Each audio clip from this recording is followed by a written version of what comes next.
You're listening to The Money Hour with your host, Tina Mitchell, on Alternative Talk, AM 1150. Now, back to the show with local mortgage and finance expert, Tina Mitchell. Welcome back to the Money Hour with your host and mortgage expert Tina Mitchell on 1150 AM KKNW, the Saturday, June 24th show. Each week, I share expert advice and inside knowledge on today's economy and how it affects our money and what's happening in the local economy. If you're hearing my show at a different time or day, you are listening to a rebroadcast, but I'm here to answer any questions and connect you with the guests that I have in studio. Please call at 1-855-400-1150. Again, that's 1-855-400-1150. or online at themoneyhour.com. And right now in studio, I have Shannon Affholter with Master Builder Associations. We're going to be talking about attaining housing. The demand for housing has significantly outpaced residential housing supply. Shannon, thank you so much. First time in studio. Well, it's great to be here, Tina. Thank you for inviting me. I appreciate it. Yeah, and a little bit about Shannon. Shannon is the executive director of Master Builder Associations in King and Snohomish counties, the largest and oldest local home builder association in the nation. Previously, he has the Vice President of Business and Economic Development of Economic Alliance Snohomish County. While there, he advanced strategic growth plans, advocated on behalf of business, and fostered economic development in the region. He also has elected to serve 2 terms on the Everett City Council. Prior to his tenure at Economic Alliance Snohomish County, Affholter was a business development executive at the regional accounting firm of Moss Adams and an account executive with Merck. He holds an MBA for Western Washington University and a Bachelor's of Business Administration for Pacific Lutheran University. And it'll be a great conversation a little bit about what's happening in the housing market. Right. So for all of my buyers out there looking at purchasing properties and for sellers to see what's happening in the demand. So let's talk first about Master Builders Association. Tell my listeners a little bit about the organization. Well, you mentioned a little bit just earlier, we're the largest and oldest local home builders association in the country. We have just a little bit over 2,800 member companies. And most people probably know of the MBA through a lot of the advocacy work that we do within the region. We do a tremendous amount of work dealing with policies in regards to the residential building industry at the local level, at the county level, and obviously at the state level. We also provide some great products for our members. We have one of the largest health insurance trusts. We insure about 34,000 individual lives through our health insurance. Through Regents. We also do a lot of L&I claims management through our retro program. Individuals can buy gasoline through us. So we have a lot of different products that people can utilize. We do a lot of educational classes for our members. We just have a real strong presence in the Puget Sound, and it's a great organization with great members. Yeah, and it's really great for the business professionals to be able to come together and really learn from each other, have those resources. It's great for consumers because it's a resource to find experts, the best of the best in the industry and what they're doing. So, yeah, I've been a part of Master Builder Association, MBA, for quite a while. So, great organization. Yeah, just the networking and the relationships that you build with other professionals is, really helps people grow their businesses. So that's another key component of the association as well. Yes. So let's get into home ownership. And do you feel that owning a home is still part of the American dream? Yeah, I really do. I think, if you look at the data, the millennials, 2/3 of the millennials, really want to buy a home someday. The unfortunate thing here in the Puget Sound, 78% of them just can't afford a home in this area. As we all know, the prices of home are escalating. And it's just tough for people to buy that first home for them. But I believe the American dream is still out there. It's just how can we help them afford it? So when you're talking about the millennials having to wait because of the home prices rising, isn't it a good thing that the home prices are increasing? Well, it's both good and bad. I mean, it's good if you're going to sell, but the challenge is if you're going to sell it but still try to buy in the local market, it's tough because there's just not a lot of supply out there. The prices are escalating and they're high.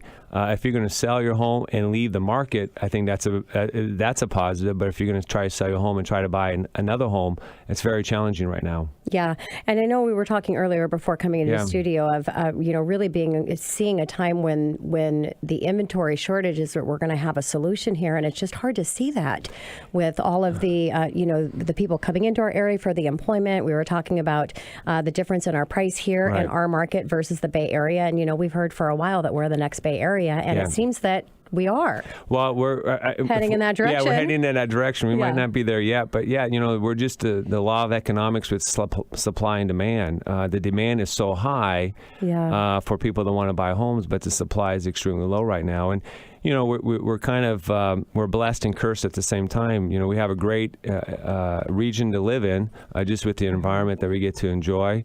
We have great companies to work for and good paying jobs, so it's a very attractive place to be. But at the same time, you have a low supply of homes for people to buy. So with the demand high and the supply low, there goes your prices. Yeah. So let's talk about the housing crisis and other reasons behind that. Right. Well, I think a few other reasons, not just because of the demand is high and supply is low. I think, one of the things that's challenging for our area is just a lack of buildable lands. That's one area that's real tough because of the Growth Management Act that came into effect in the early 1990s. Most people may or may not realize that there's certain urban growth boundaries where only growth can take place, which is a good thing because it's helped to minimize some of the sprawl that we want to try to minimize here in our region. But at the same time, you have a lack of buildable lands now because of all the building that's been taking place over the last few decades.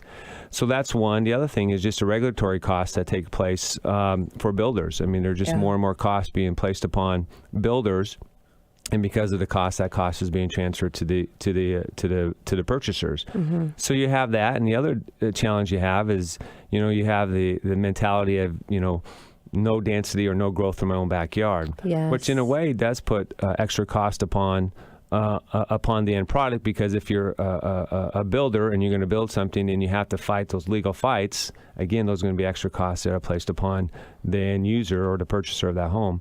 So you have a variety of issues that's taking place, not just because we have a lack of supply, but a lack of buildable lands. And it's just hard to find land out there to buy. To build upon. Exactly. And I went to the Master Build Association to really find the top builders in the area. I do a lot of education for my real estate professionals, and I had a builder panel that came in and learned so much of what's happening. And it was a challenging educational piece to hear all of the challenges that they're having. Also, I had Randy Banneker come in, and so growth management. I mentioned Randy because of the Growth Management Act, and he did put some positive and not so positive spins on that. But what are the chances of getting some changes there? How do you feel about that? Well, again, I think there's some great things that the Growth Management Act has done, obviously, but there's some challenges, that came into place, as I said, in the early 1990s. And I think right now, what we're asking is just a time to review it. Yes. I think it's just a time. It's due time. It's due time just to review what's working and what's not working. Not a total changeover, but I think our ask to our local county governments and the government and down in Olympia is just a time to review what's taking place and really do an analysis on is there any areas that we can improve upon with the Growth Management Act. And I don't know what those are here today. But it really hasn't had a whole other show. It really, and it hasn't had a real deep dive review, and that's what we're asking for. Yeah. So a little bit more about in the Northwest and other reasons for the value increasing. What are you seeing? Well, I think the other value, which I mentioned earlier, is just the good paying jobs that we have in this area with the high tech industry, the manufacturing industry, the aerospace industry. You just have a lot of people who want to move here, who are obviously being paid very well, so they have the income to pay higher prices. So I think that's one of the areas what's causing the increase in of prices of home as well. And we talked about it earlier with Silicon Valley, with all the California payroll taxes, and so they're bringing in their satellite company, satellites to their companies here. So it's just the employment is crazy in the growth that we're seeing there. So what about the cities that are seeing the highest growth, Shannon? Well, obviously Seattle, Everett, Bellevue, Federal Way, Renton, Sammamish, Lake Stevens, Marysville. Pretty much the whole Puget Sound area is growing like crazy. All of our markets. So I think if you just take any city into Puget Sound, you're going to see a tremendous growth right now. And what's your thought on Tacoma? Because I hear there's going to be some great things, appreciation happening in Tacoma here, and not too far. Well, I think you're going to see a lot of good growth in Tacoma and Everett. I think what's taking place is as prices continue to escalate in King County, to afford a home, people are going to have to move further and further away. Yes. And so I think that's an advantage to Tacoma and for Everett to take advantage of those individuals who want to move there because they can afford a home there. Mm-hmm. The challenge is then you can have more people on the roads. Yeah. And I mean, traffic continues to be a huge issue. I live in Everett and drive the Bellevue every single day. And probably in my 4 years at the MBA, you can definitely see traffic continue to increase and become more challenging every year. So I do think Tacoma has a lot of upside. Tacoma is doing some great things with their downtown and with the area there. And the same thing with Everett. I think those cities have an opportunity to take advantage of it if they want to. Yeah, and there's a lot of great things going on right now in Bothell. Yeah, lots of growth in there, especially with their downtown area, and Bellevue's doing a great job. So I think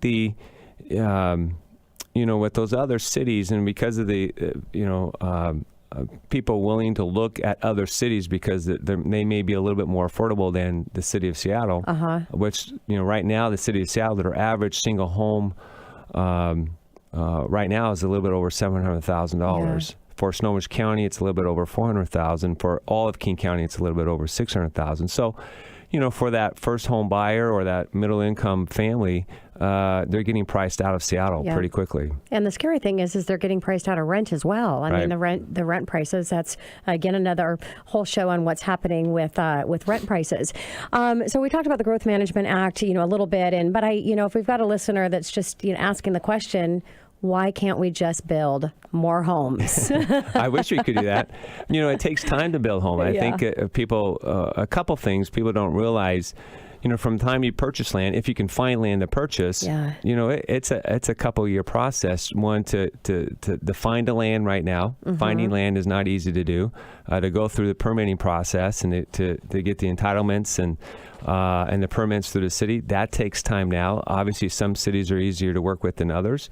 And then actually go in and build a house. And again, unfortunately, you have some municipals or some cities, where it's tough to build because you constantly may be battling, the local neighborhood group who puts up a legal battle, or you have the neighborhood groups who aren't necessarily in favor of that development that's taken place. Yeah. So it takes time. And the other thing most people don't realize, with over 2,800 member companies, 85% of our members are 10 employees or less. And I think there's this image that home builders are these large corporations who are coming into the area and kind of taking over the world, and it's not the case. The majority of the builders are just small, family-owned businesses who do great work, who want to be a good neighbor and provide great benefits to the community. And they don't have all this extra resources to go into a neighborhood, and if they have to constantly fight the local neighbors. So it takes time to go in and build a house within the cities that we live and work in. Yeah. Well, I'm in Newcastle. My husband's actually running for Newcastle councilman. Hey. And he doesn't want to see the growth. I do, but hey, I shouldn't say that on out loud, that I'm not have all the same beliefs as my husband does. But so there's a lot of that going on in Newcastle.